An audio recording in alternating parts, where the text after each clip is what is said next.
오늘 우리에게 주시는 하나님 말씀, 신약성경 빌립보서 4장 5절 한 절 말씀입니다.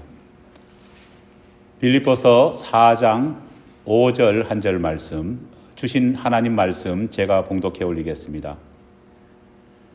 너희 관용을 모든 사람에게 알게 하라. 주께서 가까우시니라. 아멘. 우리 주변에는 기독교를 싫어하는 사람들이 적지 않게 많습니다. 그런데 그들이 기독교를 싫어하는 이유가 여러분 과연 무엇일까요?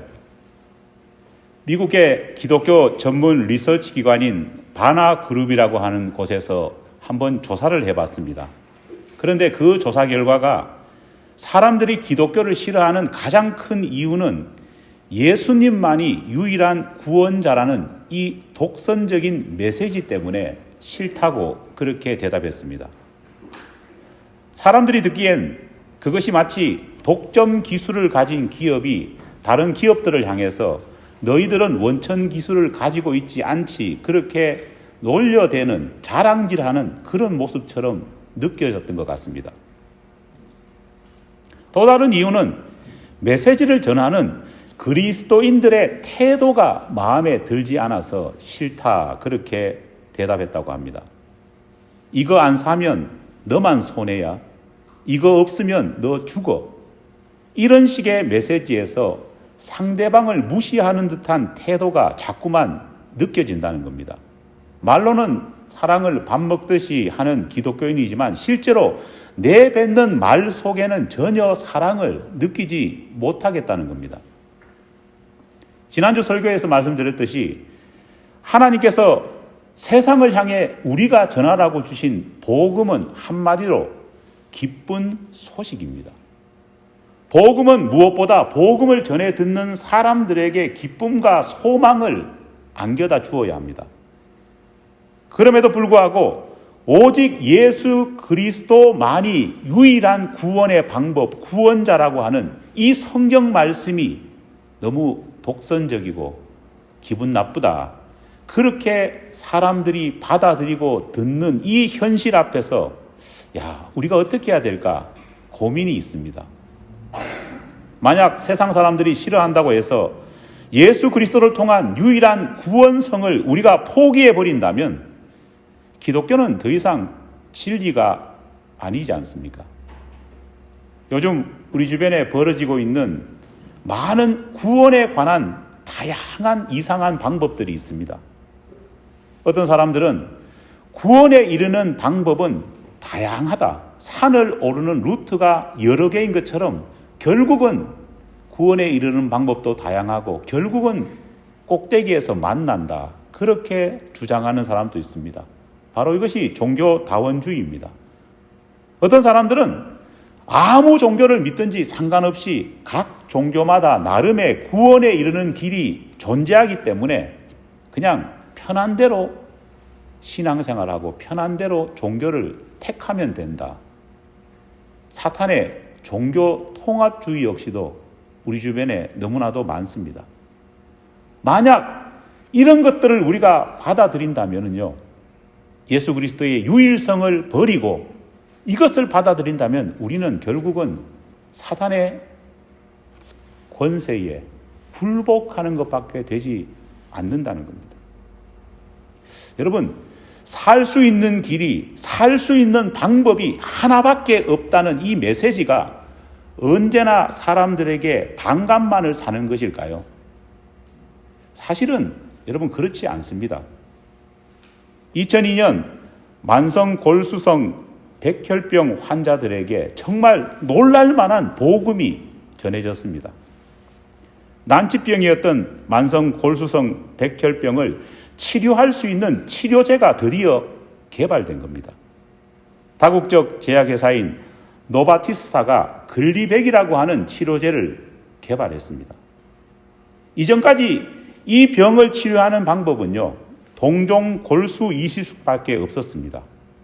이거는 뭐냐 하면은 환자와 꼭 맞는 골수를 가진 사람을 찾아서 그 골수를 뽑아내서 이식하는 방법밖에 없었습니다. 문제는 심지어 부모 자식 간에라도 형제 사이라도 꼭 맞는 골수를 찾을 확률이 너무너무 희박했다는 겁니다. 게다가 이런 이식술도 나이가 어린 환자나 아니면은 초기 증상을 보이는 환자에게만 국한되게 사용할 수 있는 방법이었습니다. 수술을 하더라도 성공할 확률이 너무나 적었고 재발될 확률도 많았습니다.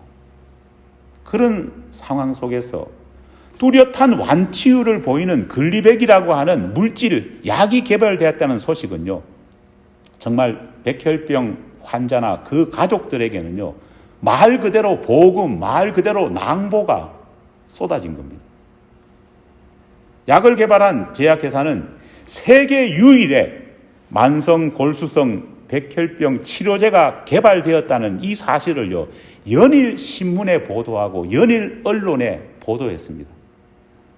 병원과 의사들도 환자들이 오면은요, 글리백을 사용해서 병을 고치라고, 이것만이 유일한 방법이고 유일한 희망이라고 글리백을 선택할 것을 권했습니다. 더 큰 것은요, 글리백을 통해서 실제로 완치된 사람들의 입에서 나오는 입소문이 정말 대단했습니다. 그런데 주목할 것은 글리백이 유일한 치료 방법이다, 다른 방법이 없다라고 말하는 병원과 의사와 제약회사와 실제로 약을 먹고 완치되었던 그 환자들의 자신감 넘치는 이 말에 대해서, 이 말을 듣고 이 사람들 너무 과도한 것 아니야? 너무 지나치게 홍보하는 것 아니야? 제약회사의 태도가 너무 편협한 거 아니야? 그렇게 기분 나빠하고 비난한 사람은 없었다는 겁니다. 오히려 유일하다는 이 말, 다른 방법이 없다는 이 말 앞에 세계의 모든 사람들은 환호했고 기뻐했습니다. 유일한 방법, 하나밖에 없는 살 길이라는 이 말은요, 사람들을 기분 나쁘게 만든 것이 아니라 오히려 사람들에게 희망을 주고 용기를 주었다는 겁니다. 하지만 이런 분위기가 몇 년 뒤에 완전히 달라졌습니다. 사람들로부터 찬사를 받던 이 글리백, 그리고 이 글리백을 개발했던 제약회사가 사람들로부터 분노와 원성과 비난의 대상이 되어버린 겁니다. 제약회사 앞에서 이 글리백이 처음 나왔을 때 서로 부둥켜 안고 기쁨으로 환호하던 그 많은 사람들이 오히려 제약회사 건물 앞에 모여서 제약회사 건물로 계란을 던지는 그런 일이 벌어졌습니다. 약을 개발한 제약회사와 연구원들에게 감사하다고 감사 편지를 보냈던 환자와 환자 가족들이 오히려 항의 편지를 하고 심지어 저주의 편지까지 보내는 일까지 벌어졌습니다. 여러분, 무슨 일이 벌어진 것일까요? 유일무이한 희망, 오직 살 수 있는 유일한 방법이라는 그 찬사를 받았던 그 사람들, 그래서 그 약을 선택할 수밖에 없었던 그 사람들이 어느 순간 제약회사가 생각한 얄팍한 상술에 놀아나기 시작했습니다. 무슨 말이냐 하면요, 제약회사가 갑자기 터무니없이 약값을 엄청나게 올려버렸습니다. 물론 약값을 아무리 올려도 재력이 되는 분들은 그 약을 살 수 있습니다. 하지만 형편이 되지 않는 사람들은요, 약이 있음에도 불구하고 약을 먹지 못하고 생명을 잃는 사람들이 늘어나기 시작했습니다. 제약회사 입장에서는 약을 많이 팔지 않아도 충분한 이익을 얻을 수 있었습니다. 옛날에 값이 살 때는요, 엄청나게 공장을 짓고 공장을 돌리는 노동자가 필요했지만은 약값을 올리니까 어떻습니까? 공장 약값만 가동해도 높은 약값에 마진이 있기 때문에요, 오히려 경영하기가 더 편해졌던 겁니다. 결국은 유일한 치료제라는 이 지위를 이용해서 오만과 독성과 탐욕을 보인 제약회사는요, 비난을 받게 되었고, 글리백이라는 이 약은 효능이 여전히 있었음에도 불구하고 그 효능과 관계없이 사람들의 비난의 화살을 함께 받는 그런 미움의 대상으로 전락해버리고 말았습니다. 사실 이 사건은 유일한 구원자 예수를 전해야 하는 우리 크리스찬들에게도 시사하는 바가 큽니다. 우리는 유일한 복음, 유일한 구원자이신 이 예수를 어떻게 전해야 되느냐, 이 사건을 통해서 교훈을 얻을 수 있습니다. 유일하다, 유일한 살 길이다, 오직 이 길밖에 없다.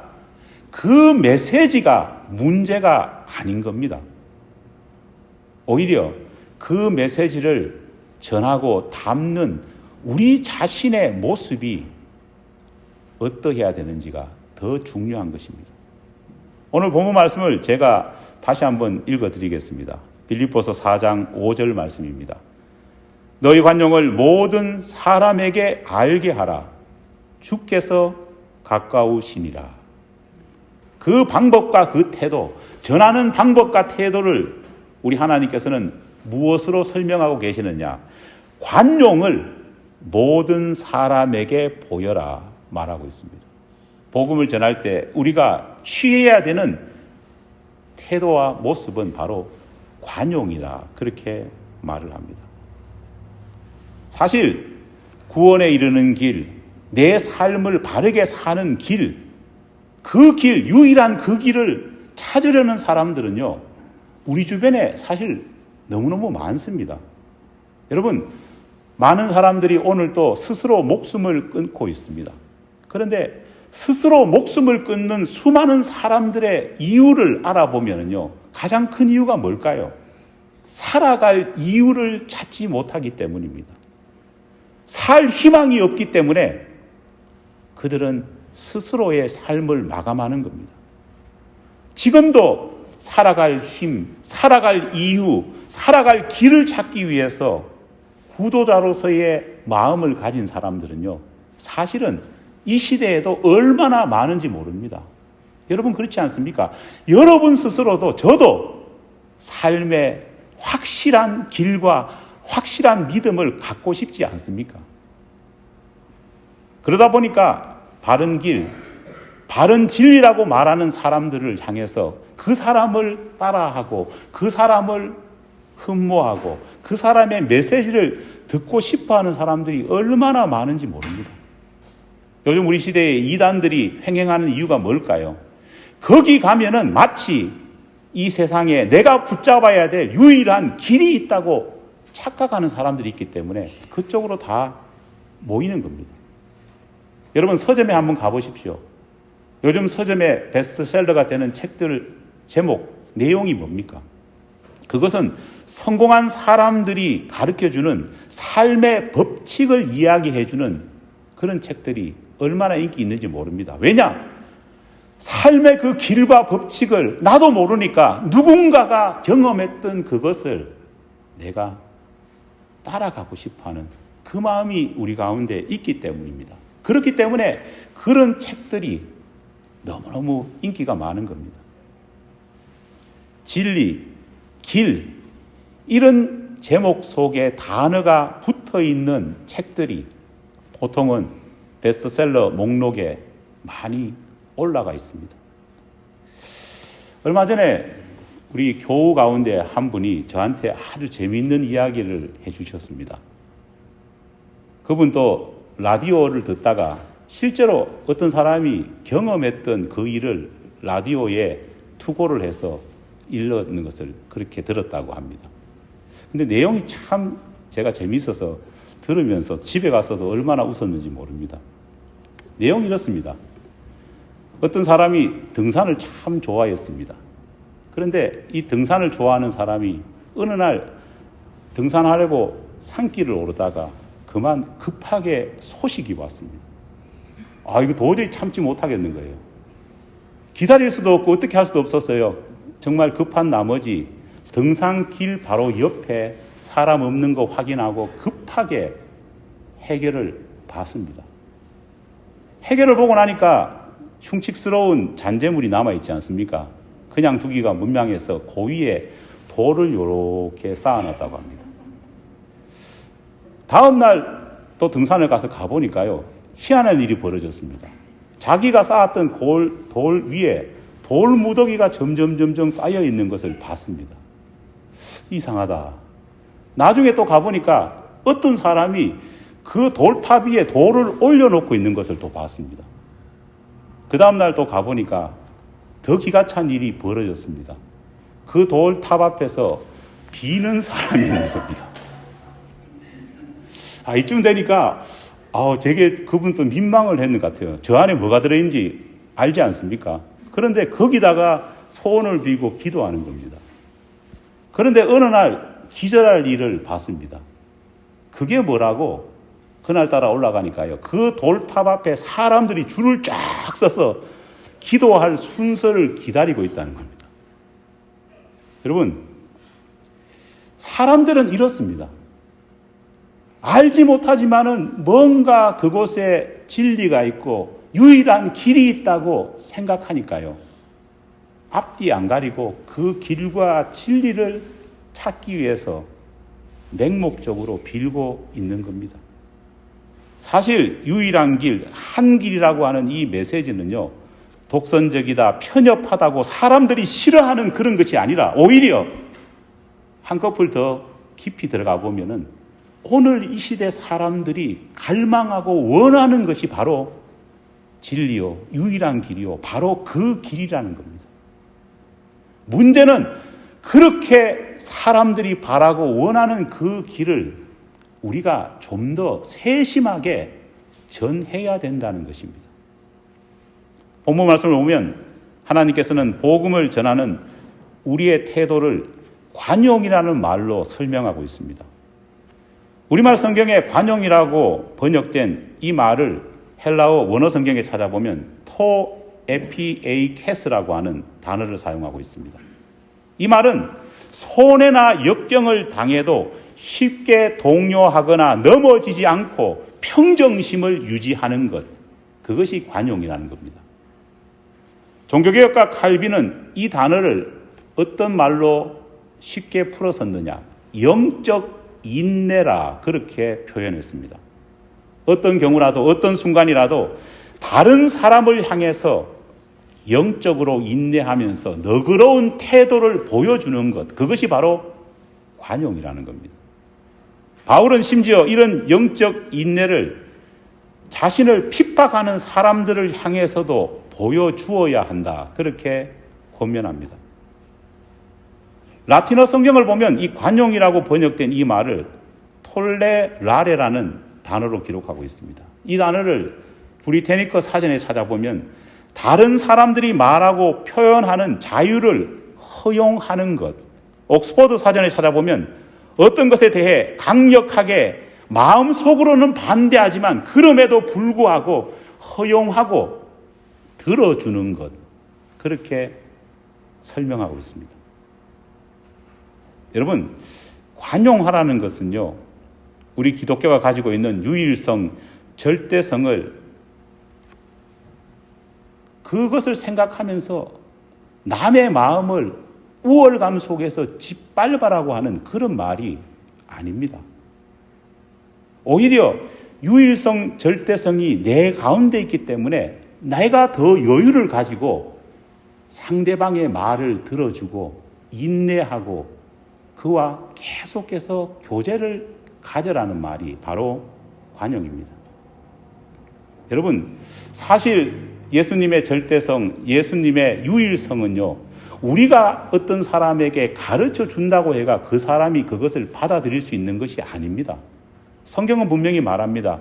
예수님의 유일성, 예수님의 절대성은 성령 하나님께서 어느 날 그 사람의 마음을 감동시켜야지만이 그 사람이 받을 수 있는 것입니다. 정말 이분 없이는 내가 살지 못하겠다, 이분이 내 유일한 희망이다, 이런 신앙의 고백은요, 우리가 그 사람들에게 가르쳐서 나오게 할 수 있는 고백이 아니라 성령 하나님께서 그 사람의 마음을 감동시켜줘야지만이 유일하게 행할 수 있는 것입니다. 그러므로 우리는 성령 하나님께서 그 사람을 만지실 때까지 오히려 인내하면서 그 사람을 계속해서 접촉하며 기다려줄 수 있어야 합니다. 많은 사람들이 착각하는 것이 있습니다. 전도 현장에서 불신자와 말싸움을 해가지고 이기면은 최후 승리를 거두었다 생각하는 사람들이 있습니다. 최후 승리를 얻기까지 주의 십자가 사랑하리 하면서 온갖 저주를 퍼부어도요, 이기면은 성공했다고 생각합니다. 그러다 보니까요, 점점 전도하는 사람들의 태도나 전도하는 말들이 센 말이 지배하기 시작했고, 센 권면들이 복음인 양 마치 그렇게 선포되기 시작했습니다. 기독교인들은 사랑의 파트너가 아니라 오히려 전사처럼 그렇게 되어버리고 말았습니다. 하지만 하나님이 원하시는 관용은 이런 모습이 아니라는 겁니다. 여러분, 전도하면서, 신앙생활 하면서 우리가 깊이 가슴에 품어야 되는 것은요, 영적 천동설이 아니라 영적 지동설의 마음을 취해야 됩니다. 여러분, 고등학교 때 과학 잘하셨죠? 여러분, 천동설이 뭐고 지동설이 뭡니까? 제가 바라기는 여러분들 가운데 이거 모르는 분 한 분도 없으리라 믿습니다. 코페르니쿠스가 지동설을 주장하기 이전까지만 해도 세계 모든 사람들은 뭘 믿었습니까? 천동설을 믿었습니다. 천동설을 쉽게 말하면은 우리가 살고 있는 이 지구가 중심이 되어서 나머지 모든 천체가 내가 있는 이 지구를 중심으로 돌고 있다고 믿는 것이 바로 천동설입니다. 하지만 코페르니쿠스는 정반대로 말하지 않습니까? 그렇지 않다. 이 지구는 태양이라고 하는 밝은 빛에 도는 수많은 행성 가운데에 하나에 불과하다. 그렇게 주장했습니다. 내가 살고 있는 이 지구가 특별한 것이 아니라 모든 행성과 똑같은 상황, 똑같은 처지에서 태양이라고 하는 그 따스한 거대한 행성 주위를 돌고 있다. 그렇게 말한 것입니다. 영적 천동설은 나를 중심으로 한 신앙입니다. 내가 중심입니다. 내만 대단하고 내만 특별하다고 생각하는 그런 생각을 가지는 신학이 바로 영적 천동설입니다. 대단히 독선적인 신앙이 아닐 수 없습니다. 하지만 영적 지동설은 어떻습니까? 그렇지 않습니다. 하나님이라고 하는 큰 태양 같은 존재 속에 우리 모두는 다 돌고 있다는 것을 생각하는 신앙이 바로 영적 지동설입니다. 단지 차이라고는요, 얼마나 가까이 하나님과 가까이 내가 하나님 주변에 돌고 있느냐, 그 차이밖에 없는 것입니다. 도는 것은 똑같은데 더 가까이 내가 믿어서, 더 빨리 믿어서 좀 더 가까이 하나님 주변에 내가 거하기 때문에 하나님의 따스한 그 온기를 다른 사람들보다 더 느끼고 그 온기가 얼마나 따뜻한지를 다른 사람에게 전해줄 수 있는 체험이 나에게 있다는 차이밖에 없다는 겁니다. 사실 전도하다 보면 정말 못된 사람, 정말 아나무인한 그런 사람들도 만날 수 있습니다. 사실은 이런 사람들은요, 전도 현장에서만 만나는 것이 아니라 우리가 교회를 다니면서도 만날 수 있는 그런 사람들입니다. 20세기 최고의 기독교 사상가였던 C.S. 루이스가 이런 말을 했습니다. 참 재밌는 말입니다. 회개는 선한 사람만이 할 수 있는 일이다. 그런데 여기에 놀라운 함정이 있다. 정작 회개가 필요한 사람은 악한 사람인데 정작 그 악한 사람은 회개하기 힘들다. 왜냐하면 그 악한 사람은 회개할 수 있는 자리, 회개할 수 있는 찬스를 잡지 못하기 때문이다.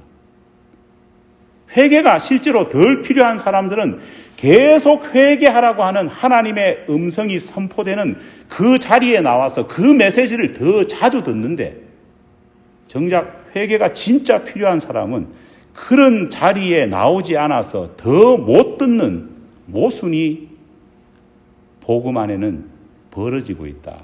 이런 말을 했습니다.